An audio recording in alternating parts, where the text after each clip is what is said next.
Olá! O Conexões de hoje debate o Dia da Consciência Negra, que é comemorado em 20 de novembro. Você fica sabendo mais sobre vários aspectos deste tema, como as cotas, os desafios a serem enfrentados e também os preconceitos.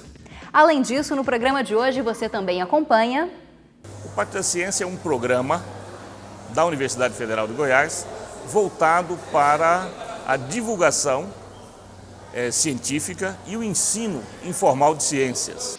O bárbaro assassinato de Lucas Fortuna mobilizou centenas de pessoas nas redes sociais e também em diversas esferas do poder. Nesta semana foi inaugurado o Pátio da Ciência no campus Samambaia da UFG. Este ambiente informal vai privilegiar a divulgação de pesquisas e também a educação científica.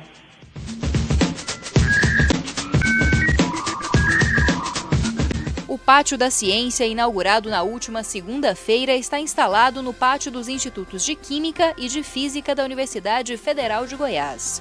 E é neste espaço informal onde devem ocorrer exposições, experimentos e aulas de forma agradável e aberta a toda a comunidade.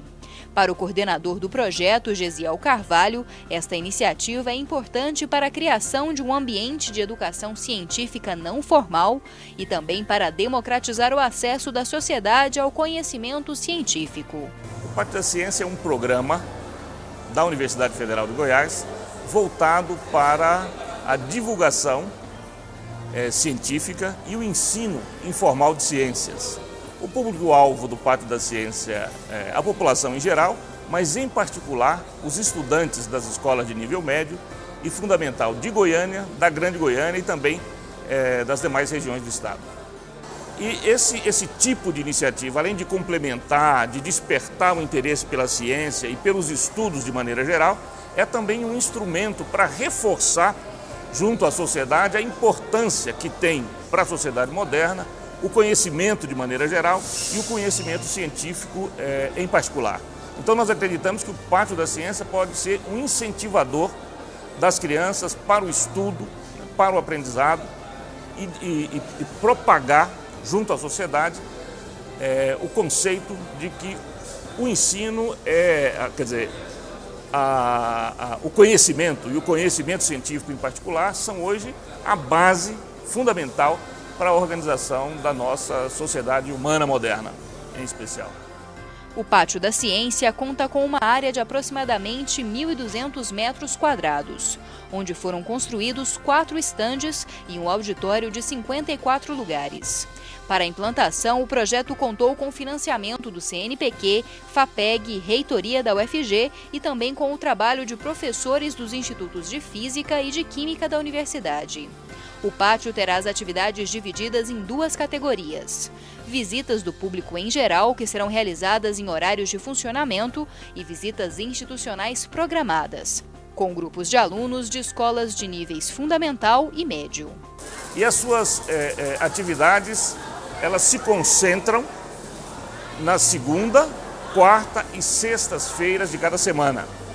O agendamento das escolas para a visitação guiada pode ser feito através do site do Pátio da Ciência, que é www.patiodaciencia.if.ufg.br ou diretamente por telefone junto à Secretaria do Instituto de Física. O telefone é 3521-1122, ramal 200, e as escolas podem marcar as suas vindas no período matutino entre 8 e 11 horas, nas segundas, nas quartas ou sextas-feiras de cada semana.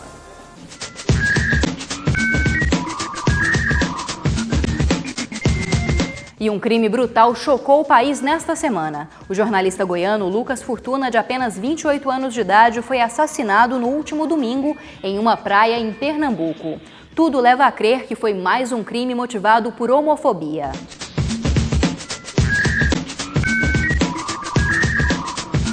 Uma bandeira do movimento gay e uma colcha de retalhos. As marcas do engajamento político do jornalista goiano Lucas Fortuna estavam presentes também no velório dele, que foi realizado na cidade de Santo Antônio, que fica na região metropolitana de Goiânia. Familiares, amigos e companheiros de militância se reuniram no ginásio da cidade para se despedir de Lucas, que foi assassinado no último domingo na praia de Cabo de Santo Agostinho, no Pernambuco, em um crime brutal. Os crimes de homofobia são muito parecidos, né? Pela violência, pelas marcas que eles deixam no corpo, pelas formas com que os corpos são encontrados. E aí o cenário do crime onde a gente leva o Lucas é muito parecido com muitos dos casos que a gente vê no Brasil. O Lucas foi encontrado só de cuecas numa praia, todo ferido, né? Não tinha nenhum outro golpe, ou de tiro ou de faca, mas ele estava todo ensanguentado, muito machucado. E tudo vem a crer, não tinha nenhum, os documentos dele estavam ao lado do corpo, só levado no celular. Então se percebe pela riqueza dos detalhes que não é algo só de um latrocínio comum. A única certeza que eu tenho é que foi um crime de ódio, de violência extrema, porque ele foi encontrado jogado no mar, com escoriações muito grandes nas costas, nos pés e o rosto completamente deformado, como se tivesse sido espancado, esmurrado, né? E jogado ao mar ainda vivo, porque o atestado de óbito saiu como causa mortes, afogamento por asfixia. O laudo médico final sobre as causas da morte só deve sair dentro de 15 dias. O jornalista Lucas Fortuna tinha 28 anos de idade e era conhecido pelo engajamento em favor dos direitos dos homossexuais. O jovem foi militante do movimento LGBT em Goiás e lutava pela aprovação do projeto de lei 122, que criminaliza a homofobia. Lucas é uma figura que vai deixar saudades, mas ao mesmo tempo a imagem que nós estamos vendo aqui é a imagem do cara que sempre lutou por políticas públicas em todas as áreas. Era um cara que sempre marcou uma diferença onde passava, pela beleza, pela inteligência, pela postura ética de tratar as pessoas. Então essa é o que mais fica. O bárbaro assassinato de Lucas Fortuna mobilizou centenas de pessoas nas redes sociais e também em diversas esferas do poder. A Secretaria de Direitos Humanos da Presidência informou que vai acompanhar o caso de perto. Já o deputado Jean Willis denunciou o crime na Comissão de Direitos Humanos da Organização dos Estados Americanos como um crime de homofobia. A mim, pessoalmente, não interessa saber quem foi, mas sim o que motivou isso, para que seja repensada essa sociedade que nós vivemos, essa sociedade truculenta, essa sociedade que não aceita as diferenças, essa sociedade que não aceita o direito de liberdade, a liberdade de expressão, a liberdade de escolha, e que leva a acontecer tudo isso.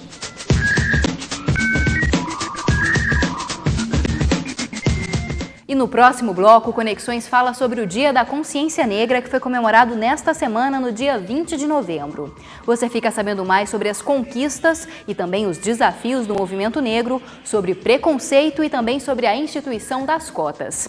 Quem fala mais sobre esse assunto é a pesquisadora em artes, Ana Carolina Venceslau, que é curadora do Festival de Danças Poéticas Negras. Mas antes disso, você fica sabendo se as pessoas sabem o que é o Dia da Consciência Negra. O avanço, a libertação dos negros, né, inserido na sociedade através do trabalho, da sua cultura, da sua religião e os avanços que vem conquistando no dia a dia, né, através dos tempos, onde século atrás ou épocas atrás, eles não tinham esse avanço. É um reconhecimento que a sociedade está fazendo, né? Em reconhecimento a tudo que a população negra já fez pelo Brasil como uma nação, tudo que eles sofreram, tudo que eles conquistaram e que a gente até então não tinha reconhecido, né? Bom, a libertação dos escravos, né? A luta que eles têm desde os primórdios aqui no país para terem o respeito do próximo, né? Porque, inclusive, no nosso país nós não podemos ficar prestando muita atenção no negócio de ter o racismo, porque todos nós temos um pouco de sangue de negro.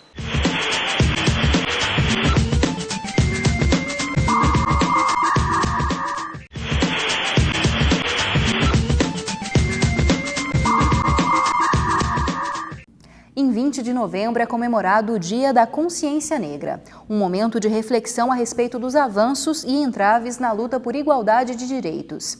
Esta data coincide com a morte de Zumbi dos Palmares, um dos maiores ícones na resistência contra a opressão aos negros. E para falar mais sobre o Dia da Consciência Negra e também sobre o Festival de Danças Poéticas Negras, está aqui no estúdio do Conexões Ana Carolina Venceslau, que é pesquisadora em artes e também curadora do festival. Olá, Ana, o Conexões agradece muito a sua presença. Olá, muito obrigada pela oportunidade. Esse ano de 2012, o Instituto Corpo Aprendiz, com o qual a gente trabalha, promove o Festival de Danças Poéticas Negras. É uma importante oportunidade de celebrarmos nessa Semana da Consciência Negra os importantes avanços que o movimento negro e, particularmente, a comunidade artística negra no Brasil alcançou nos últimos anos.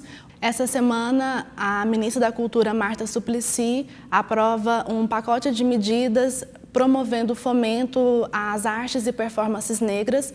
Portanto, toda a comunidade artística brasileira terá a oportunidade de se inscrever nos editais específicos. Essa ação, com certeza, é um grande impulso para a promoção da cultura afro-brasileira, para a promoção da diversidade e possibilitando que nós tenhamos uma cena da arte negra enriquecida e que a gente possa circular com os trabalhos por todo o Brasil. Bom, Ana, antes da gente continuar essa conversa, você assiste agora uma reportagem explicando um pouco sobre esta data, o Dia da Consciência Negra. Segundo o último censo do IBGE, realizado em 2010, existem no Brasil cerca de 15 milhões de pessoas que se declararam pretas, o que representa mais de 7% do total da população, e 82 milhões de pessoas que se declararam pardas, ou seja, 43% dos brasileiros. Em reconhecimento a esta parcela da população, o dia 20 de novembro foi instituído como Dia da Consciência Negra pela Lei 10.639 de 2003. Esta lei inclui a data no calendário escolar, tornando obrigatório o ensino sobre história e cultura afro-brasileira nas escolas. A data também é feriado em mais de 400 municípios brasileiros. O Dia da Consciência Negra é uma homenagem a Zumbi dos Palmares, morto em 20 de novembro de 1695. Zumbi foi um dos líderes do Quilombo dos Palmares e da luta pela abolição da escravatura no Brasil. Foi provavelmente um dos maiores fenômenos negros na América, né? E o movimento negro contemporâneo, na década de 1970, a partir do Porto Alegre, do grupo Tição, que propôs que esse dia fosse o Dia da Consciência Negra, porque boa parte do Brasil, a população negra das Irmandades, dos Maracatus, dos Congados, celebrava o Dia da Abolição, e a elite também muitos esse dia. Mas o movimento negro disse que esse dia da abolição passava a ser o dia do protesto, o Dia Nacional de Luta contra o Racismo, e o Dia da Consciência Negra, o mais positivo, o mais afirmativo, seria o dia 20. Né? Além da criação do Dia da Consciência Negra em 2003, o governo federal também criou a Secretaria de Políticas de Promoção da Igualdade Racial. Outra conquista importante para a cidadania foi a aprovação da Lei 12.288, que criou o Estatuto da Igualdade Racial e um programa de enfrentamento ao racismo e promoção da igualdade racial. Isso porque a luta negra se tornou internacional a partir de 2001, né? Havia já um processo, havia a organização das mulheres negras, de internacionalizar essa luta, e aí de se colocar essas medidas afirmativas que já tinham acontecido na Malásia, na Índia, nos Estados Unidos. Então se criou toda essa ideia de corrigir essas desigualdades sociais e raciais, de fazer reparações em relação, não exatamente à escravidão, mas à combinação entre efeitos prolongados da escravidão com o racismo, né, que se criou ali no século XIX e no século XX. Então, o Estatuto vem nessa linha, né? Ele não é exatamente o que o movimento negro queria, mas ele é importante porque ele já incorpora essas leis anteriores que já tinham sido, né, os direitos dos quilombolas, que também é de 88 na Constituição e ampliado em 2007. Então, o Estatuto da Igualdade Racial, ele traz ele é um resumo dessas lutas políticas de direito. Outro ponto importante é a aprovação pelo governo brasileiro da chamada Lei de Cotas. Esta legislação garante percentuais mínimos de vagas nas universidades federais e nas instituições federais de ensino técnico e de nível médio para estudantes pretos, pardos, indígenas e também para alunos com rendas menores e egressos de escolas públicas. A lei define que a proporção das vagas destinada a esses grupos em cada estado tem como critério os dados do último censo demográfico divulgado pelo IBGE. Bom, inicialmente, Ana, eu gostaria que você explicasse para os nossos telespectadores qual a relevância da comemoração do Dia da Consciência Negra, qual a importância desta data. O dia 20 de novembro é uma data muito importante para a comunidade negra brasileira e para a nossa sociedade de uma maneira geral, porque celebra a morte de um dos grandes líderes da revolução, da promoção e da inserção do negro no Brasil, que foi Zumbi dos Palmares. O Dia Nacional da Consciência Negra é celebrado em todo o Brasil e é uma oportunidade, uma data, um mês, o mês de novembro, sendo o Novembro Negro, é uma oportunidade para que a gente possa parar e refletir sobre os avanços que a sociedade brasileira alcançou, no sentido de realmente construir uma sociedade que possibilite que todos os seus sujeitos sejam de fato indivíduos, que tenham uma cidadania, possam contemplar sua cidadania, que tenham acesso ao mercado de trabalho, que possam ser sujeitos da sua própria história, que possam de fato se sentirem parte dessa nação, que o 20 de novembro possibilita que a gente possa parar um pouco e refletir qual é a sociedade que nós estamos construindo, quais são os avanços que nós já alcançamos enquanto coletivo, enquanto nação, no sentido de possibilitar que todos os seus sujeitos de fato sejam integrados e que de fato a gente é um momento da gente também refletir o que a gente está pensando para o futuro, para as gerações que estão por vir. E falando mais disso, Ana, quais são o que o movimento negro pode comemorar nesse 20 de novembro de 2012? Quais seriam as conquistas a serem comemoradas? O ano de 2012 é um ano muito especial para o movimento negro e para a sociedade brasileira. Nós temos neste ano a nomeação do primeiro-ministro negro no Supremo Tribunal Federal. Nós conseguimos a aprovação da lei de cotas, possibilitando que todas as universidades públicas no país se organizem para permitir a inserção dos alunos que são provenientes das escolas públicas e das famílias que têm uma baixa renda, possam de fato ter uma possibilidade de inserção no ensino superior. E também nesse ano de 2012, nós temos um avanço nas artes e performances negras, com um pacote de medidas que a ministra da Cultura, Marta Suplicy, aprova, exigindo que a Secretaria do Audiovisual, a Fundação Nacional de Artes, Funarte, e a Fundação da Biblioteca Nacional publique editais com linhas específicas de fomento à promoção da cultura negra. 2012 é um ano muito importante para a comunidade negra brasileira e o ano de 2011 foi intitulado pela ONU como o Ano dos Afrodescendentes. A partir do ano passado, a ONU intitulou que essa é a década da promoção e da valorização dos afrodescendentes no mundo inteiro. O Brasil caminha conjugado com essa percepção internacional e, portanto, o 2012 vem celebrar e afirmar essas conquistas. Falando um pouquinho mais sobre conquistas, qual que é o balanço que vocês podem fazer a respeito do movimento negro nos últimos anos? Quais foram as conquistas e também quais os próximos passos a serem traçados pelo movimento? Eu acredito que nós temos muitos espaços que foram conquistados, há muitas conquistas e o movimento negro amadureceu, muitas questões foram, a agenda negra passou a ser parte da agenda nacional. Nós temos uma discussão que foi possibilitada a partir de demanda do movimento negro de se discutir cotas, de se discutir a presença do negro no mercado de trabalho, de nós podermos discutir a presença da juventude negra na universidade. eu estou fazendo meu segundo curso na Universidade Federal de Goiás como discente em dança e eu posso perceber nesses últimos 10 anos que a universidade está mais colorida porque a gente de fato agora tem uma presença negra nos corredores da universidade e os concursos públicos também permitiram que nós pudéssemos ter pesquisadores, professores, doutores negros com pesquisas negras dentro da universidade. Com certeza todo esse caminhar possibilita que nós estejamos formando uma geração diferente do que foi a geração dos meus pais, porque agora na universidade você tem professores negros nos quais se espelhar, você tem a possibilidade de fomento para pesquisar sobre a cultura negra. Nesse sentido, nós podemos passar a sermos sujeitos e protagonistas da nossa própria história, tanto na produção do nosso conhecimento, como na disseminação desses saberes. Ana, a gente vai para um rápido intervalo, mas você continua acompanhando no próximo bloco essa entrevista a respeito do Dia da Consciência Negra e de todas as conquistas e também desafios do movimento negro no Brasil. Não saia daí, Conexões volta em instantes.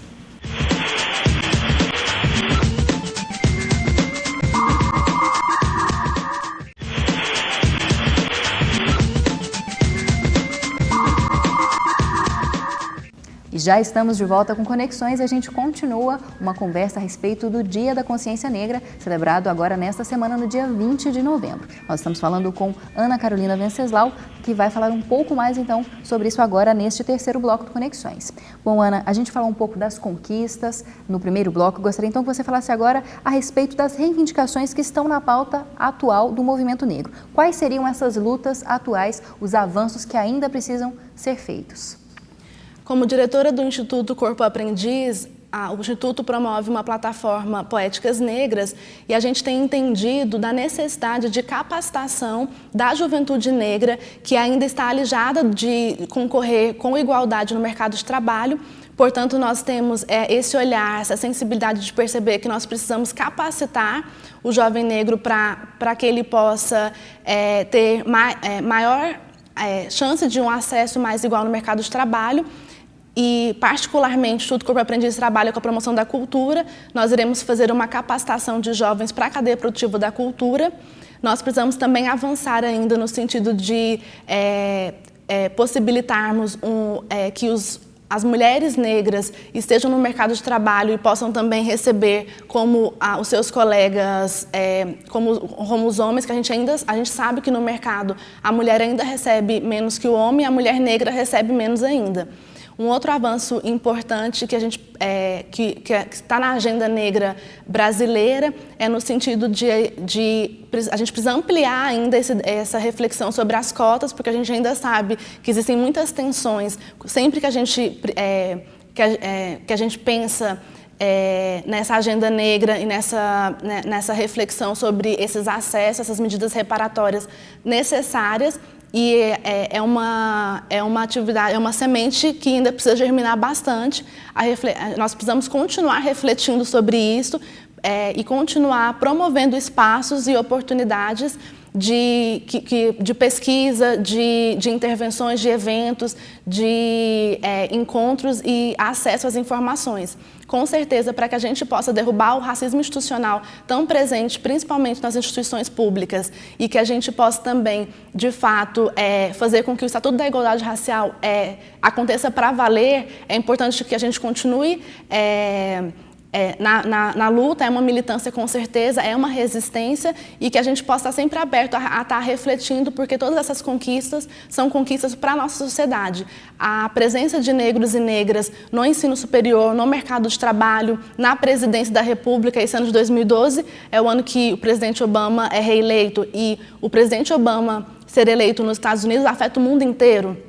É um espelho, é uma possibilidade. São muitas as conquistas, mas são muitos os avanços, com certeza. Você falou um pouquinho de cotas, Ana, falando um pouquinho mais a respeito desse tema que foi muito polêmico, gerou várias discussões. Agora que o projeto de lei que aprova as cotas nas universidades federais aí passou pela presidência, qual é a posição do movimento negro em relação às cotas? Qual é a importância da institucionalização das cotas para a vida dos universitários negros, também para as gerações futuras? Eu posso falar do lugar de estudante negra de uma universidade federal. Eu hoje faço meu segundo curso superior na universidade, tive a possibilidade de fazer um mestrado, uma pós-graduação também numa universidade pública, e é notório que hoje nós temos nos corredores da universidade, nas salas de aula, uma maior diversidade de olhares, de perspectivas, porque a gente tem efetivamente o acesso do estudante negro nas salas das universidades, das instituições públicas. Portanto, as cotas elas são medidas reparatórias necessárias, porque nós sabemos que na trajetória de construção de nossa nação, a matriz africana, a matriz afro, ela foi fundante, ela fundou esse país, nós construímos, nós ajudamos a construir a nação brasileira, e isso é tão notório, é tão pungente, que é difícil perceber a herança, é difícil distinguir a herança africana de nossa brasilidade. As matrizes africanas estão profundamente inseridas naquilo que a gente entende que é ser Brasil, seja no samba, seja no carnaval, seja na feijoada, como também na nossa maneira de perceber o mundo, no nosso ritmo. O Brasil é extremamente reconhecido por tudo isso. Portanto, as cotas como medidas reparatórias são necessárias, porque nós sabemos que o negro brasileiro foi alijado do processo democrático de participação na sociedade. Ao mesmo tempo, é um ganho para todos nós, porque com a presença dos estudantes, do jovem negro e negro na universidade, a formação superior, a formação humana, cidadã do estudante na universidade, ela é outra, porque ele tem na sala de aula dele como colega, como par, em posição de igualdade, colegas com o qual ele vai construir o conhecimento, porque o conhecimento se constrói de várias maneiras, né? E esse conhecimento negro, essa presença negra, altera a maneira de estudar, de perceber o mundo. Portanto, a presença do jovem negro e negra, do professor negro na universidade é um ganho para todos. Bom, Ana, você citou a palavra racismo. Gostaria de polemizar um pouquinho isso. Muitas pessoas dizem que as cotas não seriam necessárias porque o Brasil seria um país onde não existe racismo. Qual que é a sua posição em relação a isso? O Brasil é ou não é um país racista? Nós somos um país, o racismo institucional, o racismo, nós somos uma sociedade que se nega a enxergar que nós temos dificuldade em lidar com a alteridade e lidar com o outro. Com certeza nós somos um país racista, se não fosse por isso nós não precisaríamos, se nós tivéssemos de fato um espelho negro no mercado de trabalho na universidade, a gente não estaria precisando falar sobre isso. É só olhar para os nossos quadros dos altos cargos públicos, são compostos onde estão os negros. Se nós formos olhar nos altos cargos dentro das instituições públicas de uma maneira geral, nós não temos ali a presença negra representada. E somos um país com mais de 50% da população afrodescendente. Há sim uma desigualdade que precisa ser reparada. A gente percebe também que dentro da produção do conhecimento, você precisa ter acesso, você precisa garantir permanência na universidade, você precisa garantir fomento para a circulação do saber, para a produção do conhecimento. Então, sim, nós precisamos combater o racismo, ele existe, ele é real,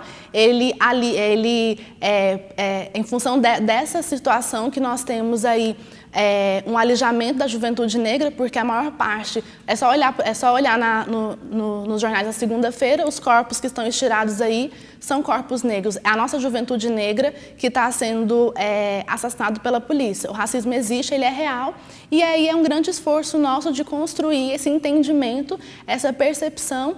É claro que a gente não pode esperar que as percepções sejam alteradas simplesmente pela boa vontade, e nesse sentido as cotas são uma das medidas reparatórias necessárias. Vai falando um pouquinho agora do festival, do lugar da cultura, nessa reparação também, nessa construção de uma sociedade melhor. Como que a cultura, esse festival em especial, o Festival de Danças Poéticas Negras, pode auxiliar essa juventude, pode auxiliar também na mudança de paradigma? O Festival de Danças Poéticas Negras, através do Instituto Corpo Aprendiz, ele tem uma grande missão de possibilitar a promoção da cultura negra, principalmente derrubando os estereótipos e o lugar engessado que geralmente a cultura e as manifestações de herança de matriz africana está colocada para a sociedade de uma maneira geral.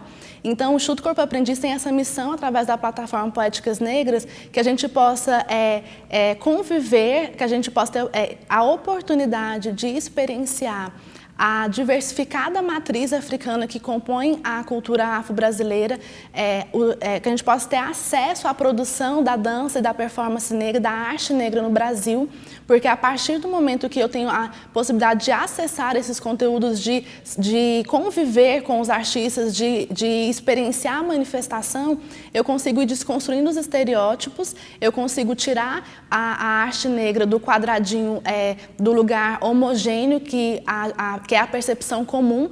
Quando eu falo de negro, eu estou falando de um conceito fechado e, na verdade, a comunidade negra ela é extremamente diversa, a produção artística negra ela é extremamente diversificada, há uma diversidade de interesses, de posicionamentos, de desejos, de interesses.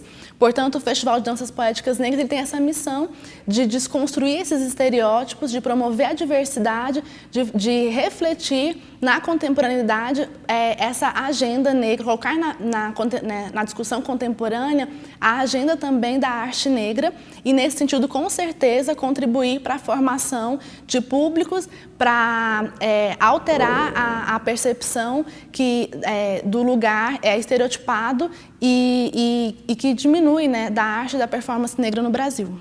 O balanço do festival é positivo? Com certeza, o balanço do festival é positivo. Nós estamos aí ainda numa primeira edição, fomentando as ações.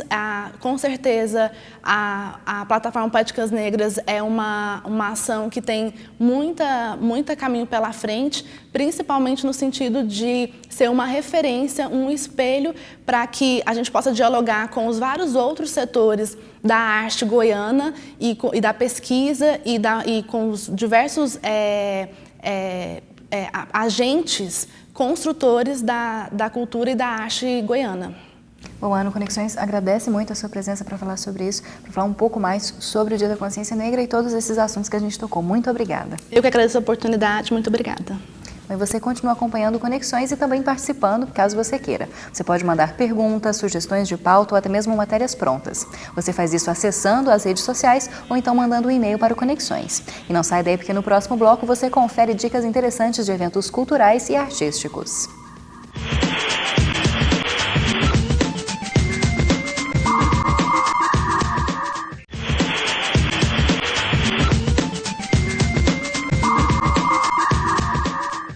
Já estamos de volta com o último bloco do Conexões. E como sempre, você confere agora dicas interessantes de eventos culturais, acadêmicos e artísticos que estão acontecendo nesta semana. Acompanhe agora o Conexão Urbana.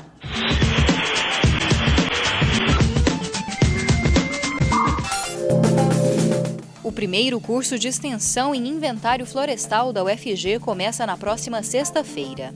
O curso vai ser realizado na Escola de Agronomia no campus Samambaia e é voltado para produtores rurais, cooperativas agrícolas e também pessoas físicas que atuam no setor florestal.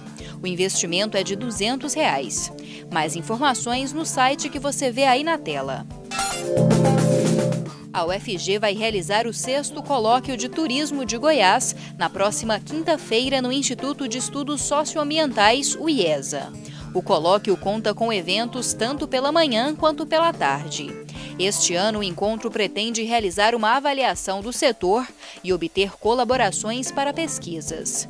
Você pode se inscrever e conferir a programação do evento pelo site.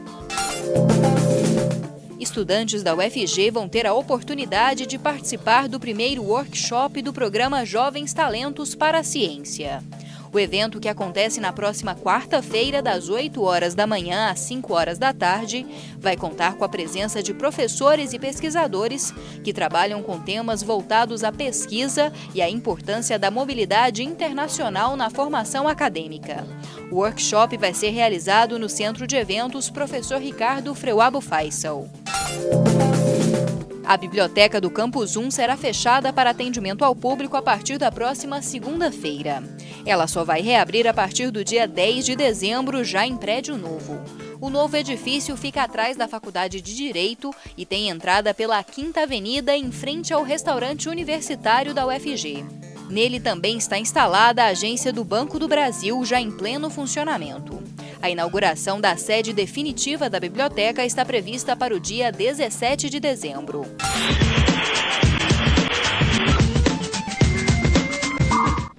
Para fechar o Conexões, vamos falar um pouco sobre esporte. Confira agora uma reportagem sobre a hora em que os atletas percebem que têm que parar de praticar esportes. Bailarinos e atletas dependem do corpo para seguir a carreira. Esses profissionais estão acostumados desde muito cedo a lidar com os limites físicos. Mas o que fazer quando a idade ou o destino obrigam essa pessoa a parar? No Em Vista de hoje, você acompanha os desafios de quem se reinventou para continuar fazendo o que ama. O nosso corpo está programado para diminuir o ritmo ao longo da vida. Mesmo levando uma rotina saudável, a hora de diminuir o esforço físico chega para todo mundo. Na verdade, todo mundo tem um limite, né? E a hora de parar vai depender da carga de exercício que ele fez aí durante toda a vida, né? Do tipo de treinamento que ele foi exigido e também da parte preventiva, se ele fez ou não um programa preventivo adequado. Um dos principais sinais é a dor, né? Então, todo atleta ele está acostumado a sentir dor em maior ou menor escala. E principalmente o atleta profissional, ele sempre está competindo e treinando com dor. Em determinados momentos, ele não consegue treinar e nem continuar as atividades ou a competição com a dor que ele sente, né? Então, em determinado momento, os sinais do corpo ele acaba falando mais alto. O triatlon é o esporte que combina natação, ciclismo e corrida.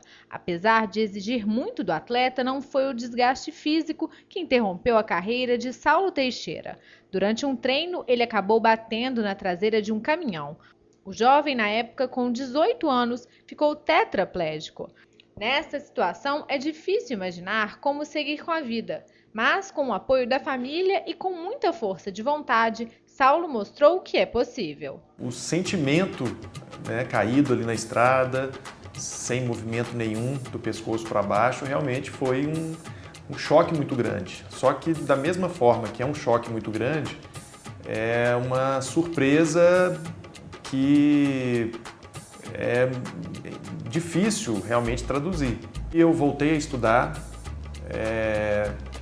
me formei na faculdade de turismo, abri a empresa que hoje já tem 17 anos, que é uma agência de viagem, uma empresa de turismo. E então só mesmo aproveitar mesmo as situações, né, as oportunidades e é isso. Eu acho que a gente precisa, todos nós, né, aprender com os erros, aprender com as situações adversas para poder progredir. Ao assistir aos graciosos movimentos de dança no palco, mal podemos imaginar o esforço do bailarino. As dores se tornam cotidianas na vida desses artistas. Por volta assim, dos meus 25 anos até uns 30, assim, eu acho que é o auge do bailarino. Porque não só pela parte física mesmo, né, de buscar força, alongamento, essa coisa, mas a questão da consciência corporal mesmo, de você entender como que é seu músculo, né, até onde seu corpo vai, até onde você pode executar aquele movimento com a dinâmica ou com a expressão que você pretende colocar naquele movimento, né? Mas a força e elasticidade do corpo não são eternas. Com o tempo, os movimentos podem ficar limitados. Pensando nisso, muitos profissionais se redescobrem. Belkis se redescobriu na função de coreógrafa e percebeu que o prazer de montar uma dança para seus bailarinos é o mesmo que ela sente ao se apresentar no palco. Não é só ser bailarino, né? Que você pode buscar uma carreira de professor, de coreógrafo, embora coreógrafo eu acho que ainda é mais difícil ser coreógrafo do que ser bailarino, e você trabalhar com outras ocupações dentro da dança também, outras atividades, né, de ensaiador, de figurinista, de cenógrafo, né? Você, dentro da dança, você tem uma noção muito melhor de quem não é da dança para desenvolver esse tipo de atividade. Esta matéria que você acabou de conferir foi produzida pelo programa Em Vista, da TV da Universidade Federal de Minas Gerais. Ela foi compartilhada com a TV UFG por meio da Rede IFES, que é uma rede de compartilhamento de produções audiovisuais entre as universidades brasileiras. E é com esta reportagem que o Conexões de hoje chega ao fim. Este programa é produzido em parceria com o Laboratório de Produções Audiovisuais Integradas da Faculdade de Comunicação e Biblioteconomia da UFG e também com a Assessoria de Comunicação da Universidade Federal de Goiás. E você também pode ser um parceiro do Conexões. É só mandar sugestões de pauta, perguntas, matérias prontas ou até mesmo críticas. Você faz isso acessando as redes sociais ou então mandando um e-mail para o programa. Você também pode assistir a todos os episódios que já foram produzidos no blog do Conexões. Além disso, agora você também pode assistir à TV UFG e ao Conexões no canal 14 da NET. O Conexões quer sempre se conectar com você. E eu te espero no próximo sábado, às 8h15 da noite. As reprises do programa são em 2 horários no domingo, ao 12h15 e às 9h15 da noite. Até a próxima semana!